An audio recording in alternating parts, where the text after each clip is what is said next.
Shall we start with Dr. Ampol, please, to give us a summary, as we've only seen half of the video. Hello, thank you very much. Good morning, welcome.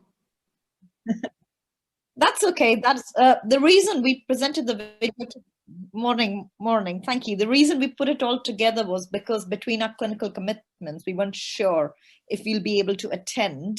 So thank you very much for inviting. And the reason for the video is to show that it takes a village. It takes, a whole team of allied health professionals, of clinicians, of patients as part of patient steering group to bring about any change that can be regarded as sustainable. Nobody wanted COVID-19 pandemic upon us, but it has led to some fabulous changes. And just yesterday, we were presenting at our local ICS groups and talking about how we have been able to break down digital barriers, geographical barriers through digitalization of this service.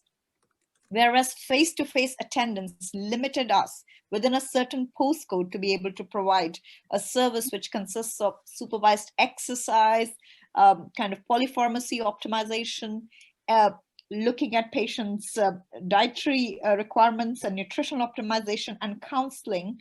But now that we've gone digital, we are in a luxurious position of actually accepting referrals from all over the county of Kent, a very populous and a very vast county.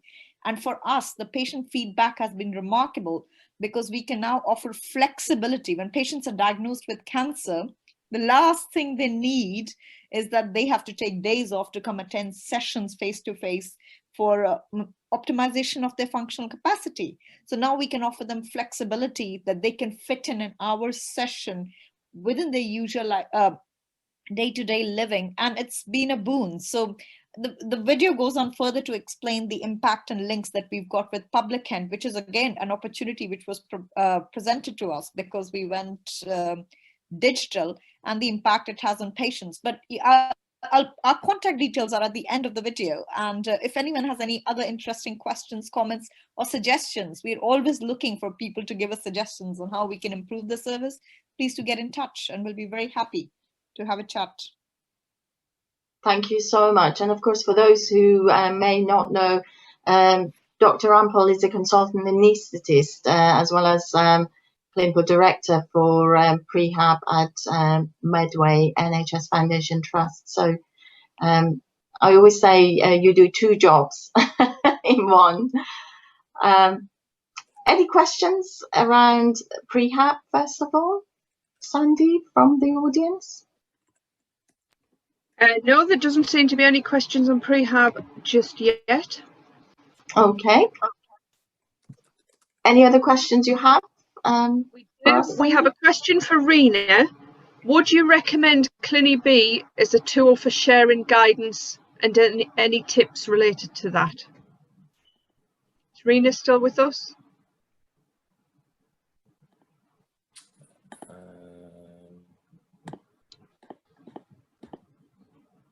No. It doesn't look like Rena is currently with us, I'm afraid.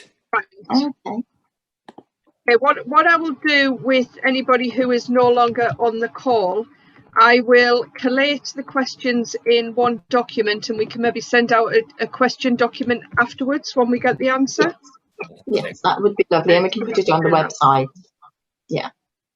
And then we've got a question from James Hayward. Should review processes apply to all care home residents, not just those recently discharged from hospital? Is that I would to Lely? imagine that would also be to either Lely or to Rena. Let me see, is Lely still here? No. Right. In my area, that process does apply to all care home residents. So I can give an update on that. We do have a link between hospital and community pharmacy, so that is a synergistic transfer. Rena is here, but we can't seem to hear her. I thought all the speakers, apart from Raliat, were going to stay. So I think they are here, but they may be having problems unmuting. for some reason. Pip. That's it. Rena's just said that her mic is on, so she is in my, she is here. Rena Mehta, Rena, are you able to start video?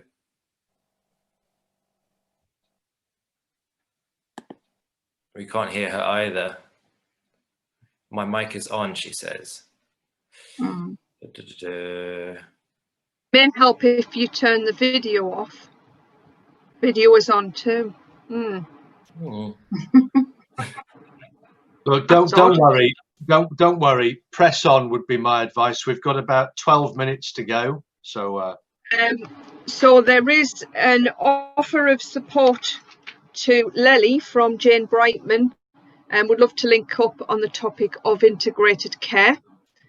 Yeah, I know that's been dealt with. Lely has already contacted her, so that's good. It's contacted, right? That's good. There was a question for me about discharge and delivery, not discharge, on delivery services. And just to let you know that what we have been advised is that the National Good SAM app is still available for volunteers. So a patient can request via the Good SAM app for either medicines or other food or any other delivery service, and get a volunteer who has been checked that can support them. We do also have a lot of our local authorities have a hub of volunteers, so local volunteers who have supported the process, and those hubs are still in place, and you should be able to find those hubs for volunteers on the local authority websites. And I think that is all of the questions we have had in the chat. Is there anything else anybody else would like to raise as a question? John, did you enjoy the sessions? I think you've all done an absolutely first-class job. You should be so proud of yourselves. You know all about medicines now. Well, look, multiple presentations from all sorts of different viewpoints and standpoints. I think you should all give yourselves the most colossal pat on the back, particularly you, Mojan. I know how desperately anxious you got about all this. I hate technology. I knew technology would go wrong, and it did. You are a complete professional. You've done a great job, and well done, Pip, as well. You know, he's done a sterling job just keeping everything in check. So, I think well done, everybody. You know, terrific job. I think one of the things to take out of this is, okay, so what are maybe the 5 key things that anybody who's been watching this, listening in, what are 5 key things that you could take away as things that you could go to your own organization with and say, there's something for me to give some consideration to? So that might be an interesting exercise. Or let's make it easy, given we've only got 9 minutes left. 3 key things that you've picked up. And I'm going to go to you, first of all, Mojan, and say, all right, so you've listened to all of that. You're obviously a professional in the space yourself. What are the 3 things that you would pick up that you think, you know, how about that for takeaway initiatives that could easily be replicated? Any thoughts? I suppose putting me on the spot now, but I suppose one thing that's really close to my heart is the concept of unity. And listening to all those variety of presentations, and I suppose the COVID crisis, one positive thing that always struck me has been how we've moved forward in a united way within a multi-disciplinary professional group and supported each other. And I suppose that was particularly striking from, well, all of the presentations, but certainly from Sandy's presentation in terms of pulling together, and also the care homes. A lot of the learnings has been around effective communications and how we can work together to achieve and manage a crisis. And I hope from the presentations, the learnings would help us with any COVID too, if we are going to face that. So that's been quite critical for me. What else have I made notes? I definitely made notes. If you don't mind me saying, Mojan, I think that's a fantastic observation, actually, that it's this united teamwork ethic, but it's not by accident. You know, that requires skill, it requires empathy, understanding, thoughtfulness, creativity. You know, these are skills that all of the presenters here have demonstrated individually and within their teams, and we shouldn't overlook how important that is. And I think it's instructive, unless I've missed something, with one exception. I think you were all female who made the presentations. And maybe there's quite seriously, maybe there's a lesson there in terms of an ability to listen intelligently and thoughtfully.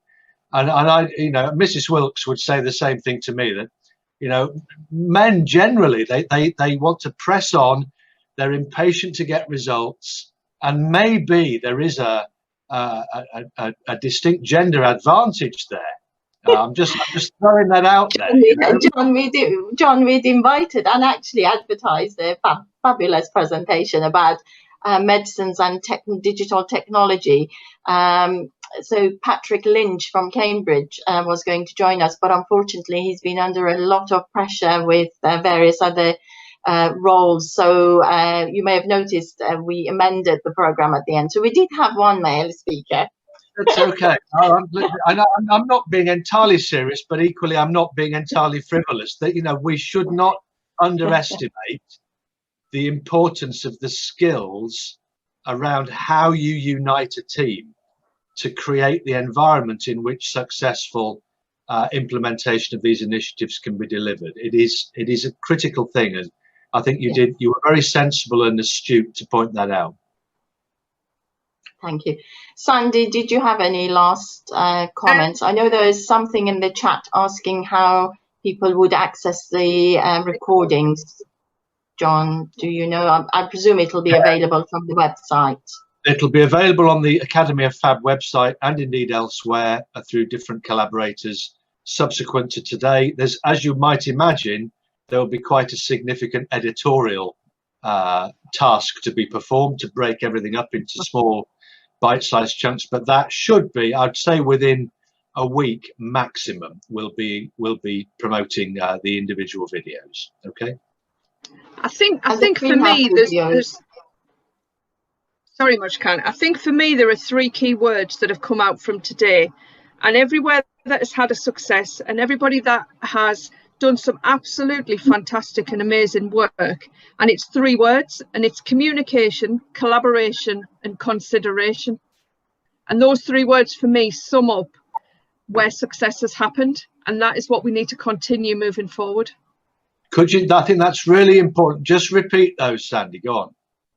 Communication, collaboration and consideration.